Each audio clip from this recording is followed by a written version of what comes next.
Descargo de responsabilidad, no soy el autor de esta historia, y dejaré el link de la historia original en la descripción. Disfruten el fic y tengan un buen día. Capítulo 9. Los cielos de Terra arden. Miles de estrellas falsas brillan y mueren en explosiones catastróficas, mientras flotas de inmenso tamaño colisionan. Se desatan armas lo suficientemente poderosas como para convertir las ciudades en partículas que las componen, y las poderosas defensas del Señor del Hierro ceden ante su potencia. Como es arriba, es abajo. Guerreros transhumanos luchan, sus pies acorazados rozando los cadáveres de defensores y atacantes por igual. Bosques recién renacidos arden y mares jóvenes se evaporan. El aire está cargado de gritos y el éter arde con poder. A lo lejos, puede saborear la sangre de mortales derramada por la novena legión. Tanta sangre, que la mancha jamás abandonará el mundo del trono. Allí está, en medio de este cuadro helado de destrucción apocalíptica. Es fuerte, más fuerte que nunca. Aprendió mucho en la vorágine y en la batalla final de Caliban. A su alrededor están sus hermanos, y las brujas mortales cuyas almas arden para alimentar sus obras.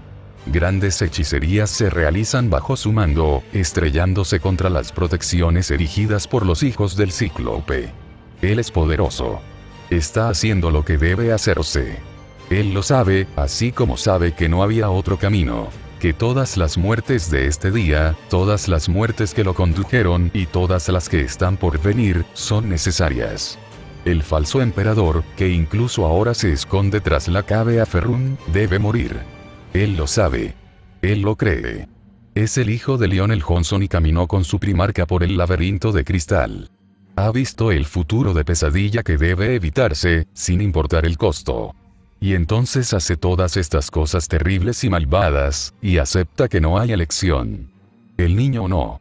Se encuentra ante el guerrero, aquí en este antiguo campo de batalla excavado del pasado del monstruo. Hay una espada ante él, clavada en el suelo. Es el reflejo de la que está en la cadera del ángel oscuro, pero inmaculada por la corrupción que impregna tanto al guerrero como el arma. Tú no eres yo, dice Chirobenilla al recuerdo del hechicero del caos. Y yo nunca seré tú. Libera la espada, cuya hoja refleja la luz del cielo ardiente, y la apunta a la imponente figura del ángel oscuro. El ángel oscuro ladea la cabeza, el único movimiento en todo el sueño que rodea al niño y al guerrero. Su casco no deja pasar ninguna emoción, ni ninguna palabra sale de su vox grill. En ese momento, Shiro vislumbra algo vasto y terrible, acechando justo debajo de la superficie de la apariencia del guerrero. Algo que no está en este momento congelado del tiempo, pero que lo estará, en la sombría oscuridad que seguirá esta devastación. Algo poderoso, lo suficientemente fuerte como para que su presencia llegue más allá del momento de su inicio. Incluso ese vistazo es suficiente para llenar a Shiro de odio. La niebla estalla a su alrededor, y la vista del asedio de Terra se desvanece. Durante un tiempo, el niño no ve nada más allá de la niebla, no oye nada más allá de su propio y singular latido. Entonces hay un grito de conmoción y dolor, atravesando la niebla. Él conoce esta voz.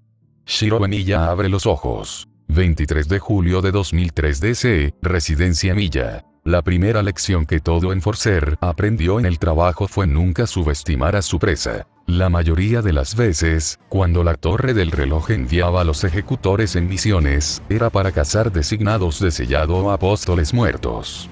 En ocasiones, los primeros no eran tan peligrosos. Se trataba de magos a los que se les había otorgado la designación de sellado porque poseían algún rasgo que los hacía más interesantes como especímenes de investigación que como investigadores, y carecían de un patrón influyente que les impidiera ser diseccionados vivos. Pero estaban los otros, aquellos que habían seguido caminos de investigación prohibidos, a menudo transformándose en intentos insensatos de acceder a la raíz por caminos imprudentes. Subestimarlos por haber sido tan estúpidos como para seguir esos caminos, o por lo ridículos que a veces sonaban o parecían, era una forma rápida de acabar muerto. Lo mismo ocurría con los apóstoles muertos. A muchos les encantaba manipular a sus presas, proyectando una fachada de inocencia. Los ejecutores aún no estaban seguros de si la tendencia de la ficción vampírica, que retrataba a los inhumanos chupasangres como figuras trágicas y románticas, era una estratagema de un chupasangre particularmente astuto para facilitar su ataque a la humanidad. En cualquier caso, al menos sabían la verdad.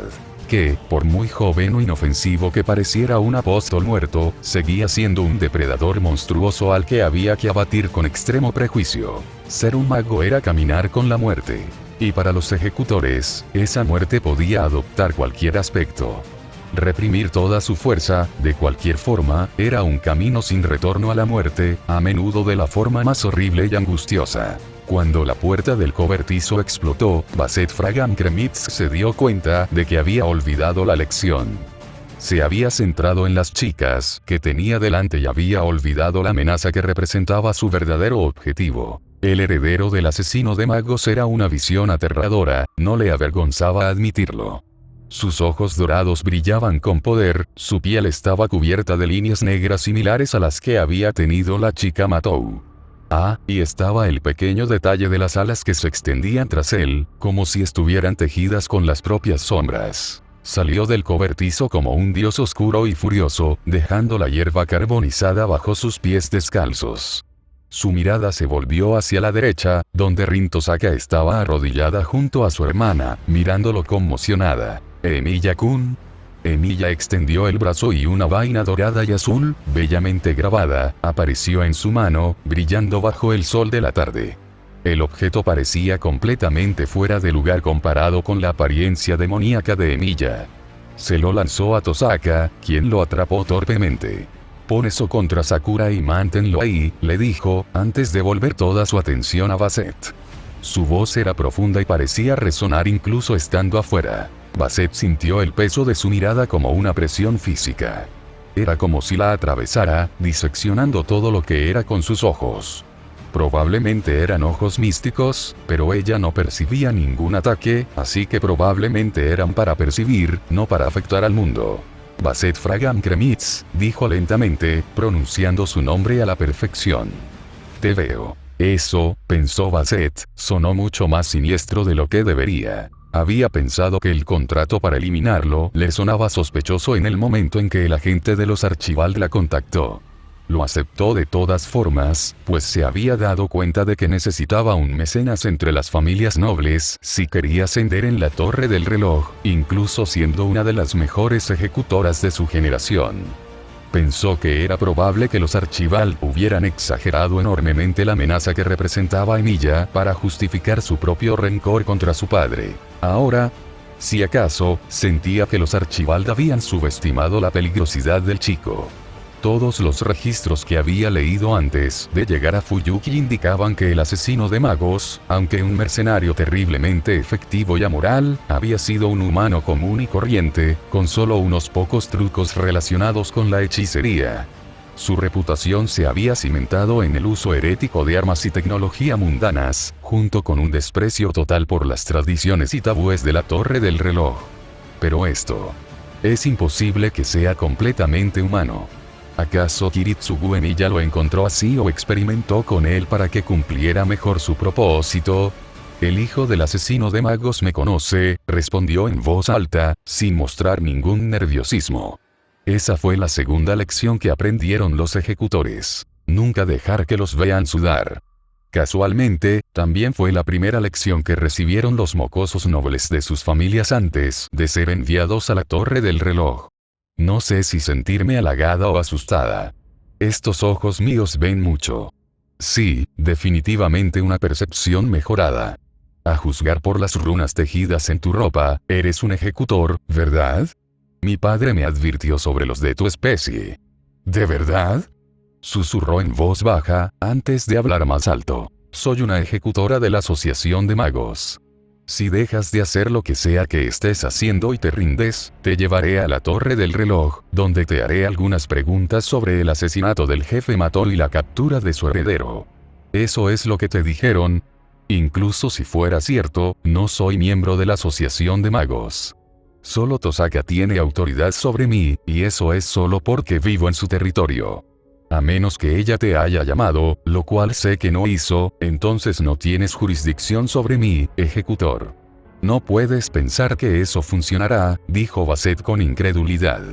Aunque no estés afiliado a la asociación, mataste a alguien que sí lo estaba. Ese tipo de cosas tienen consecuencias. ¿O acaso el asesino de magos no te enseñó nada sobre las reglas del mundo iluminado por la luna? Los asuntos de los magos no me interesan, siempre que no interfieran con quienes me importan. Pero mi padre se aseguró de que conociera sus reglas, y lo que se no pinta bien su presencia aquí. A pesar de su extrañeza, su voz seguía siendo serena, pero era la calma de un mar silencioso en las horas previas a la llegada de una tempestad devastadora. Has invadido el territorio de la segunda dueña de esta ciudad sin su permiso. Y has agravado ese insulto agrediéndola. Has irrumpido en mi propiedad, has herido a mi aprendiz y has intentado entrar en mi taller. Lo que te haya traído aquí no es un asunto oficial de la Torre del Reloj, parpadeó. ¿Taller? ¿Ese cobertizo? ¿Hablaba en serio? Espera, el asesino de magos era un hereje reconocido. Quizás lo era, excepto que me estoy enfrentando a lo que parece un maldito demonio en el cuerpo del heredero del asesino de magos. De alguna manera, tengo la sensación de que los peces gordos me perdonarán si elimino una amenaza como esa. No represento ninguna amenaza para los señores de la Torre del Reloj, ni para ningún otro miembro de la asociación, siempre y cuando no me ataquen primero. Sí, bueno, dirías eso, ¿no? Solo que ya tienes la sangre de una familia en tus manos, y estás usando a otra para investigar a una tercera. Desde mi punto de vista, eres una amenaza para la Torre del Reloj. ¿Es esto lo que te dijeron? Te mintieron. Destruya Souken Matou porque era un monstruo, y la única razón por la que le pedí a Tosaka que investigara a los Ainsburn fue por las últimas palabras del gusano. Matar al jefe de una antigua familia por ser un monstruo no es una razón válida para la Torre del Reloj. Voy a ser honesto y admitir que tu apellido tampoco te ayuda. Los Archibald la enviaron aquí, Emilia-kun, gritó Tosaka. Seguía arrodillada junto a su hermana, cuya respiración se había vuelto más fácil desde que la vaina se había apretado contra su cuerpo. Basset notó que esa curación fue impresionante. Los Archibald. Ah, eso lo explicaría. Así que te das cuenta, Kremitz, de que te están usando como instrumento en la mezquina venganza de alguien contra mi difunto padre.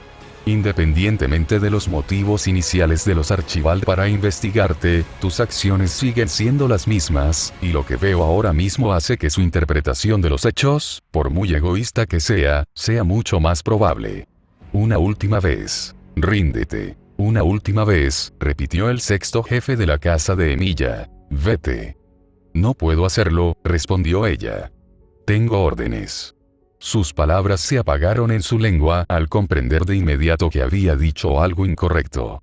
Sus ojos brillaron, sus alas se crisparon y su expresión, que hasta entonces había sido desconcertantemente tranquila, se transformó en una máscara de ira. ¿Tienes órdenes? Las órdenes no justifican nada, espetó con furioso desprecio. Tus decisiones son tuyas, ejecutor. Al igual que sus consecuencias. Ella exhaló. No habría manera de hablar de esto, aunque nunca hubiera pensado que lo habría. Supongo que sí, dijo antes de respirar profundamente. Entonces se movió. Todos sus instintos le gritaban que lo derribara rápidamente. La chica Matou había dicho que su extraña transformación se debía al poder de Senpai, y si Emilia era la causa, sus ataques serían aún más letales. Una vez más, se impulsó a toda velocidad, pero esta vez, al golpear, no se contuvo. El aire se quebró a la velocidad de su puño y se estrelló contra el pecho de Emilia con la fuerza suficiente para convertir la camisa que llevaba puesta en pedazos. Desafortunadamente, ese fue casi todo el efecto que tuvo. Emilia gruñó de dolor, pero no se desplomó ni salió volando hacia atrás. La hierba a sus pies estaba quemada, pero la tierra no se derrumbó como lo habría hecho si hubiera logrado mantenerse en pie solo con fuerza. ¿Cómo? Sus alas, se dio cuenta. Absorbieron la energía cinética de mi puñetazo de alguna manera. No tenía pruebas, pero instintivamente estaba segura. Esas cosas que surgían de la espalda de su objetivo eran la razón por la que había podido absorber su golpe. No era que su cuerpo fuera inmune al daño. Si hubiera sido lo suficientemente fuerte como para resistir su puñetazo con toda su potencia, su propio puño se habría convertido en un montón de huesos rotos y carne sangrante. De alguna manera, la energía cinética de su golpe había recorrido el cuerpo de Milla y simplemente se había desvanecido. ¿Qué demonios eres?, gruñó, mientras saltaba hacia atrás justo a tiempo para evitar un gancho de izquierda que le habría roto la mandíbula. La verdad es que no tengo ni la más remota idea. Es la primera vez que puedo hacer esto sin perderme. Batió las alas una vez y salió propulsado hacia adelante. Basset esquivó a duras penas su puñetazo, doblándose para evitarlo antes de empujar el suelo con la mano derecha justo a tiempo para esquivar una patada. Tenía algo de experiencia peleando desarmado, decidió, pero ni de lejos tanta como ella. Era su fuerza sobrenatural lo que lo convertía en una amenaza. Ella giró sobre sí misma, golpeándole la sien con el talón izquierdo con la fuerza suficiente para convertir una piedra en polvo. La piel se rompió, pero el cráneo resistió, y él ni siquiera gimió antes de apartarle la pierna de un manotazo. Basset sintió que su tobillo crujía y vertió su odio en reforzar su extremidad mientras se esforzaba por superar el dolor agudo, poniendo distancia entre ellos y volviéndose a poner de pie. «Eres fuerte», dijo, mirándola e ignorando el hilillo de sangre que le corría por la sien. Mientras Basset observaba, el hilillo disminuyó y se detuvo, revelando piel intacta. Esperaba que regalar la funda lo privara de cualquier factor curativo que pudiera poseer, pero al parecer se equivocó. «Pero debes saber esto, Basset Fragamkremitz. No lastimarás a nadie más aquí hoy». Extendió la mano derecha hacia adelante y, al igual que la vaina anterior, una enorme espada se materializó en su palma. Era enorme, casi tan alta como él. Sin embargo, a pesar de su ridículo tamaño, la blandía como si no pesara nada. Ella atrapó su primer golpe, colocando sus manos en la parte plana de la hoja y deteniéndola de golpe, antes de que él liberara el arma y lanzara otro ataque. El tamaño y el peso del arma deberían haber creado aberturas tras cada golpe, pero la manejaba como un estoque, sin extenderse nunca demasiado.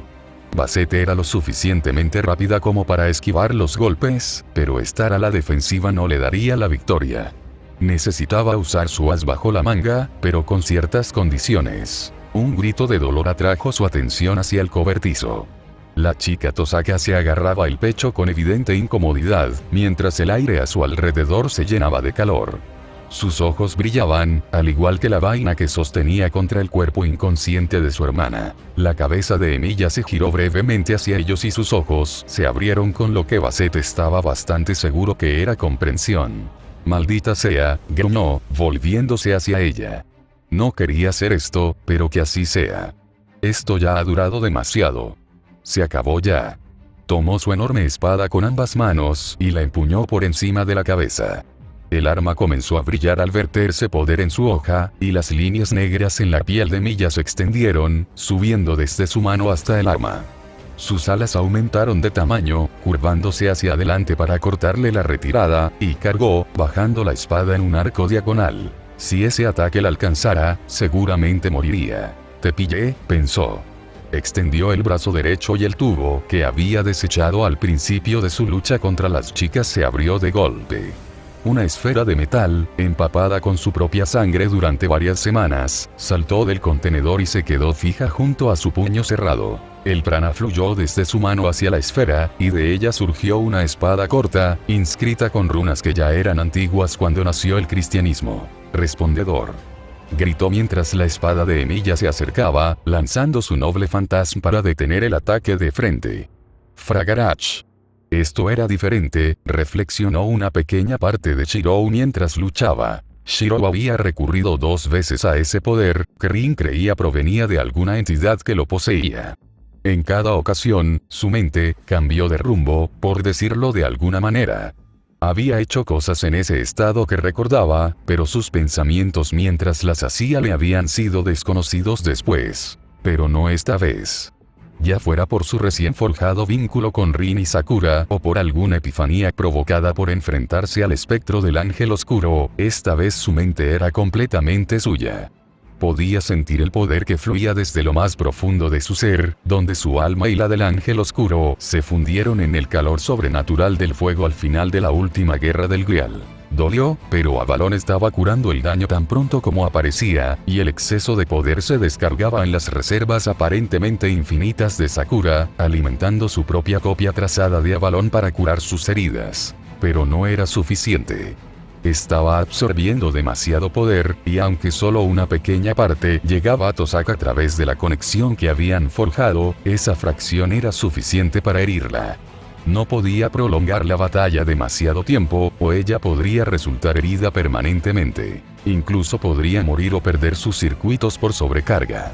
No podía aceptar esa posibilidad, así que había intentado terminar la batalla de un solo golpe.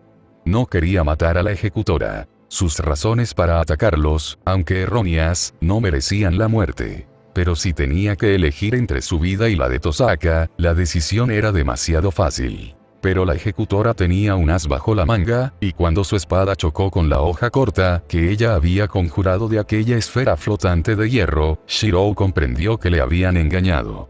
Sus ojos captaron el arma al tiempo que la oían pronunciar su nombre, y el tiempo pareció ralentizarse mientras la información inundaba su mente. Esto era más que simple hechicería. Era un milagro de la era de los dioses, heredado de generación en generación por los descendientes de aquellos a quienes se les había otorgado inicialmente.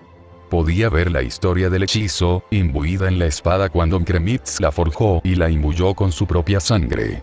Incluso cuando el poder de los dioses se desvaneció del mundo, los Fraga habían preservado ese don único del dios de la guerra al que una vez sirvieron. Este era un noble fantasma, la cristalización de una leyenda en un arma. Y este estaba destinado a servir como el contraataque definitivo, diseñado para deformar la causalidad misma en una espada que golpearía al corazón del atacante antes de que pudiera lanzar el ataque utilizado para activar el noble fantasma. Con Avalon, Shirou podría sobrevivir a un corazón destruido. Después de todo, la utopía eternamente distante también era un noble fantasma. Sin embargo, lo dudaba mucho, pues era probable que Avalon no pudiera regenerar una herida infligida por un noble fantasma, sobre todo cuando quien la usaba no era el rey de los caballeros. E incluso si sobrevivía, necesitaría ayuda inmediata, algo que Kremitz probablemente no le permitiría. La simple verdad era que, si Fragarach lo atacaba, moriría o se vería obligado a recurrir al poder del ángel oscuro hasta tal punto que muy bien podría matar a Rin y transformarlo en el monstruo que el ejecutor pensaba que ya era. Ninguno de esos resultados era aceptable, por lo que Shirou eligió otro. Pues Fragarach también era llamada la espada afiladora del dios de la guerra, y ante los ojos encarnados de Shirou, sus secretos quedaron al descubierto. No habría podido explicarlos si se lo hubieran preguntado, no era un mago lo suficientemente bueno para eso, pero en ese momento, comprendió a Fragarach de una manera que ni siquiera el solitario clan Fraga podía presumir. Vio la sangre de Kremitz, vio de dónde se extraía el hierro y el proceso mediante el cual se había moldeado noche tras noche de minucioso trabajo. Vio los rituales que invocaban el antiguo patrón que el noble fantasma había grabado en el mundo, tan profundo que muchas versiones podían existir simultáneamente en Gaia, y las sutiles diferencias entre cada código místico, suficientes para eludir la ley de la unicidad. Y en el centro de todo, vio la autoridad divina que subvertía las leyes más profundas del mundo. Era poderosa, tejida con un conocimiento incomprensible para los mortales, e imbuida del poder resonante de un dios que, a pesar de haber abandonado el mundo hacía mucho tiempo, ejercía su voluntad sobre él a través de los Fraga, los descendientes de sus sirvientes. Pero el Shikome también había sido llamado el sirviente de un dios. El poder de la peste y la podredumbre al que servía no se parecía en nada a Lugh, el dios irlandés de la guerra que había otorgado el conocimiento de su noble fantasma a los Fraga. El Shikome había sido una enfermedad, una corrupción del orden natural, mientras que la autoridad y el poder de Lugh existían dentro de los confines del mundo. Sin embargo, su arrogancia, el autoproclamado derecho divino, la pretensión de que Lugh podía abolir las leyes por las que los demás debían regirse, simplemente porque era un dios y los mortales debían aceptarlo, era la misma. La ira fluyó por Shirou, ardiente y densa, extendiéndose por su mente como una ola negra de indignación. ¿Qué derecho tenía esa mujer a matarlo? ¿Qué derecho tenía a entrar en su casa y herir a sus seres queridos? ¿Qué derecho tenía el representante de Lugh a juzgarlo basándose en las mentiras de magos egoístas? Ninguna. Esto no era justo. Es más, no era justo, y él no lo aceptaría. Él no lo haría. En sus manos, la espada trazada de una tierra de bosques sombríos ardía con poder, y un agudo lamento emanaba del punto donde chocaba con la hoja desplegada del Fragarach. Era el sonido del objeto inamovible al chocar con la fuerza imparable, y la realidad protestaba ante la manifestación de la paradoja. El poder que había invocado se oponía a las propiedades del Fragarach, imponiendo la correcta cadena de causa y efecto. Con ardientes ojos dorados, Shirou vio cómo las leyes del mundo se retorcían y se doblaban, incapaces de adaptarse a lo que ocurría. Pero no cedió. Se quedó mirando a Kremitz, quien le devolvió la mirada con los ojos muy abiertos, incapaz de creer lo que estaba viendo. Su invencible carta del triunfo siendo detenida, su victoria asegurada negándosele. Lo que los dioses han obrado, declaró entre dientes, vertiendo su indomable voluntad en cada sílaba, lo haré. En ese mundo final, la espada que había trazado a partir de los recuerdos fragmentados de un tiempo anterior a Isvahan rompió el noble fantasma de Basset. Fragmentos de hierro volaron en todas direcciones, enterrándose en la tierra, mientras la gran espada reanudaba su movimiento detenido. Shirou no pudo detenerla, ni siquiera si hubiera querido. Con su terrible poder empleado para destruir a Fragarach, la espada había vuelto a ser una construcción de metal trazado, desprovista de las propiedades sobrenaturales que le habían permitido destruir a Souken sin herir a Sakura. Fue en este estado que la usó durante todo el duelo, pues a pesar de su ataque a Sakura y Tosaka, Shirou sabía que la ejecutora no era un verdadero monstruo. Su golpe impactó, aunque el Fragarach había alterado su curso. Un breve silencio se apoderó del campo de batalla, antes de que el brazo derecho de Basset Fragam Kremitz cayera al suelo, cercenado a la altura del hombro. Rin observó con los ojos abiertos cómo Emilia dominaba un fantasma noble y derribaba a uno de los ejecutores más poderosos de la torre del reloj. Esto último no era inaudito, pero lo primero sí, antes, se habría reído de la sola idea.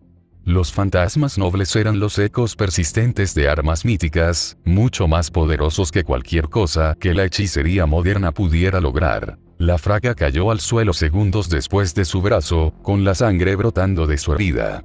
Emilia se tambaleó, y en el instante entre una respiración y la siguiente, sus alas se desvanecieron y las líneas negras de su piel se desvanecieron. Rin dejó escapar un suspiro que no se había dado cuenta de que había estado conteniendo.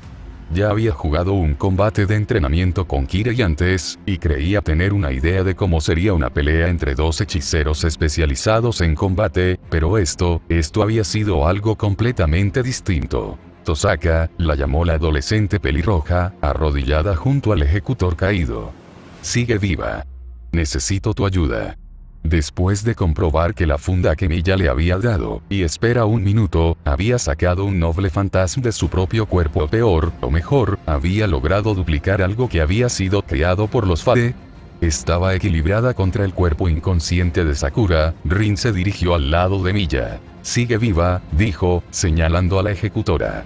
Respiraba superficialmente y perdía sangre, pero aún respiraba, con los ojos entrecerrados y el resto de su cuerpo convulsionando. Sus circuitos mágicos quedaron atrapados en la reacción cuando destruía Fragarach. De lo contrario, perder un brazo no la habría detenido, continuó Emilia. Tosaka, ¿puedes detener la hemorragia? Solo puedo mantener una copia de Avalon en mi estado, y extraer la que tengo dentro me llevaría demasiado tiempo y me dejaría vulnerable si ella tiene refuerzos. Ella lo miró fijamente. ¿Hablaba en serio? Claro que sí. Me lastimó, dijo sin rodeos. Le hizo daño a Sakura. ¿Y quieres que la ayude? Después de que irrumpiera en tu casa, después de que intentara matarte o, peor aún, tráete de vuelta a la torre del reloj. Aún así, dijo con voz cansada. No quiero que se desangre mi patio. Señaló la extremidad amputada. Además, creo que ya pagó bastante por eso. ¿No crees? Lo consideró. Una parte de ella solo deseaba dejar que la mujer se desangrara y muriera, que pagara con su vida por las transgresiones que había cometido contra su familia. Pero la otra, la más importante, sabía que sería una insensatez e inmadurez. El ejecutor había actuado como la mano de alguien más, un intermediario en las pequeñas rencillas de la asociación.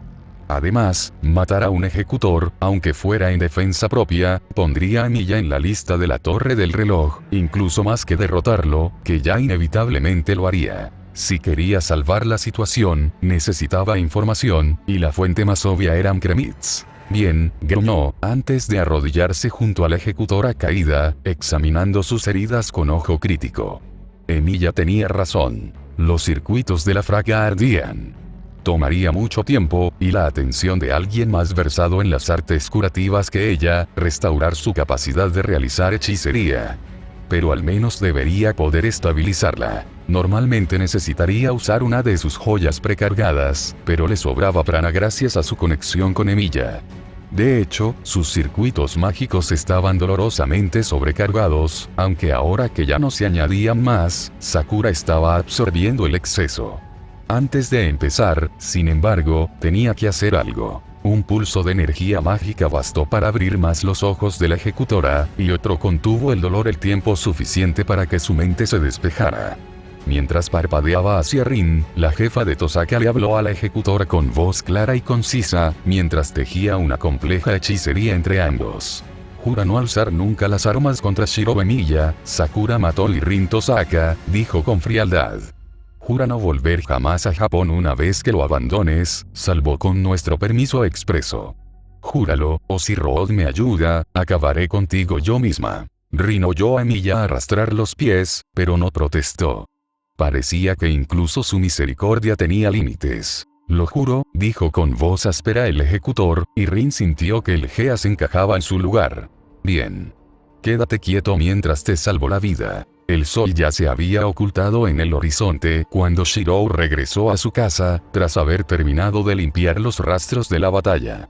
Había usado la hechicería que Tosaka le había enseñado para reparar la puerta del cobertizo y rellenar los agujeros que habían dejado en el jardín.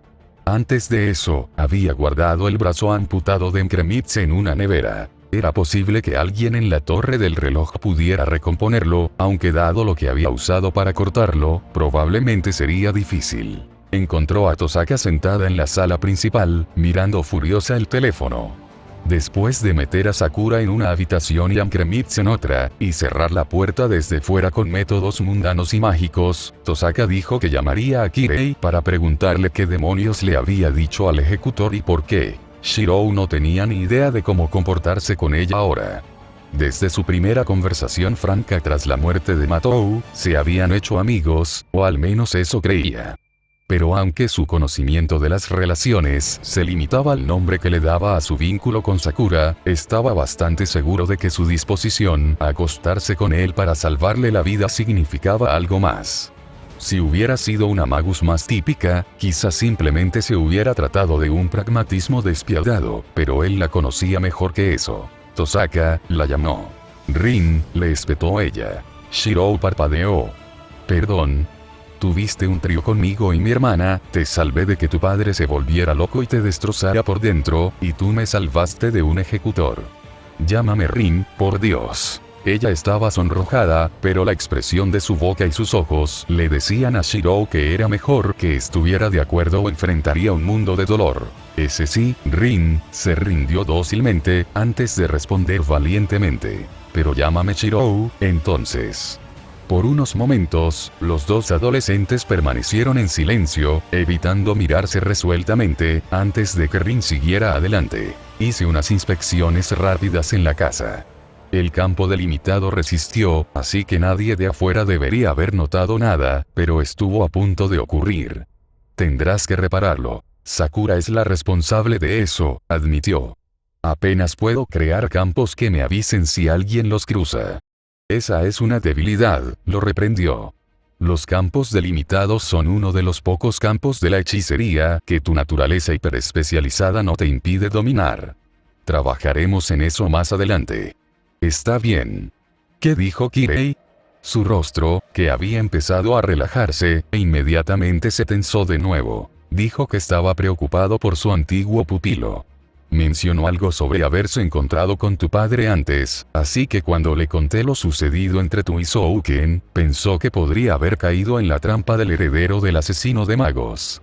Por eso, cuando ese ejecutor lo contactó, al parecer, ya se conocían, le dijo que existía la posibilidad de que estuvieras usando a Sakura como rehén para obligarme a obedecer. Claro que sí, suspiró Shirou. Como si algo así pudiera funcionar contigo. Si lo hubiera intentado, me habrías matado hace mucho tiempo. Por supuesto que lo habría hecho, murmuró Rin. Fue cómplice de un ataque contra el segundo dueño, continuó Shirou. ¿No puedes pedir que lo reemplacen como sacerdote de Fuyuki? La iglesia alegará que tenía buenas razones para actuar, y viéndolo desde su perspectiva, las tenía. Podré pedir reparaciones, pero dudo que lo despidan. Lo miró y debió de ver algo en su expresión. ¿De verdad no te cae bien? Me sorprende un poco. Es fácil odiarlo, pero ni siquiera lo conoces. Mi padre me dijo que debería estar muerto y que tuviera mucho cuidado con él. También me dijo que bajo ninguna circunstancia me acercara a su iglesia. Bueno, no me corresponde a mí cuestionar la sabiduría del legendario asesino de magos, murmuró. Los dos guardaron silencio un rato. Shirou se sentó frente a Rin, sintiendo el agotamiento en el cuerpo. El daño que había sufrido al luchar contra Mkremitz se había curado, pero Avalon no había hecho nada para aliviar la fatiga. Necesitaba empezar a preparar la cena pronto. Algo ligero para Sakura y el ejecutor, y algo más para él y Rin, en cantidades suficientes para que sobraran cuando los dos heridos se recuperaran y necesitaran algo más sustancioso. Pero antes de eso había problemas más urgentes que abordar. ¿Qué hacemos ahora? ¿Me estás preguntando eso? Eres el segundo dueño de Fuyuki, y ¿quién mejor conoce las costumbres de la asociación en esta casa? Mi primer instinto es enviar a Mkremitz de vuelta lo antes posible con un mensaje para que se mantenga alejado de Fuyuki o si no, pero creo que puede deberse a que paso demasiado tiempo con el grupo Fujimura. Eso solo empeoraría el problema a largo plazo. No, lo que voy a hacer es enviar un mensaje al jefe de los Archivals, pidiéndoles que se disculpen y paguen sus propias indemnizaciones, o los llevaré ante los tribunales de la asociación. Preferiría que mi existencia y mis secretos no se exhibieran ante la asociación, dijo Shirou preocupado. No llegará a eso. Los Archivals siguen al borde de la ruina tras lo que le ocurrió a su señor durante la última guerra del Grial. Apenas están empezando a reconstruir su reputación. Si nos atacan y fracasan, sus rivales los destruirán en cuestión de años. Pagarán lo que les pidamos para mantenerlo en secreto. ¿Y la asociación lo permitirá? Es uno de sus ejecutores que usaron para su juego. Oh, no dudo que algunos sobornos también vayan por ese camino, dijo Rin con un gesto de la mano. De hecho, creo que es probable que alguien haya estado esperando a que los Archivals se excedieran de esa manera. Por eso necesitamos contactarlos. Ninguno de los dos quiere que esto salga a la luz pública. Sonrió, y Shirou reprimió un escalofrío al ver lo sanguinaria que parecía su expresión inofensiva. Pero ellos no lo saben, y voy a hacerles pagar por ello. Entre ellos y la compensación de la iglesia por las acciones de Kirei, mis planes para sanear las finanzas de mi familia se van a adelantar años. De alguna manera, a pesar de que habían intentado matarlo, Shirou casi sintió lástima por los Archivald en ese momento. Aunque solo casi, pues habían lastimado a Sakura y a Rin, después de todo. Para aquellos que pensaron que Basset terminaría en el harén de Shirou. ¿Todavía piensan eso ahora? Tuve que ver el anime de Prisma completo solo para escribir la escena de lucha. Espero que aprecien lo que estoy dispuesto a hacer por ustedes, aunque debo admitir que esa serie es mucho más oscura de lo que esperaba, aunque supongo que sigue siendo más ligera que las principales. Y tendré que leer la traducción de las novelas de Case Files para preparar la siguiente. Ya he empezado, y les advierto. No voy a profundizar tanto en la mecánica de la hechicería como esa serie. Al menos todavía no. Necesito leer la serie para inspirarme en la Torre del Reloj y la Asociación, a quienes esperan con impaciencia la aparición de los sirvientes. Créanme, lo entiendo. Pero, citando las palabras de Iskandar Kayón, señor de la Guerra de la Legión Negra, una historia así requiere contexto. Ya casi llegamos. Un capítulo más, y luego tendremos un salto temporal a los primeros movimientos de la Guerra del Grial. Como de costumbre, cuéntame qué te pareció este capítulo y qué esperas / te gustaría que sucediera a continuación. Mantenerse seguro. Zariel fuera.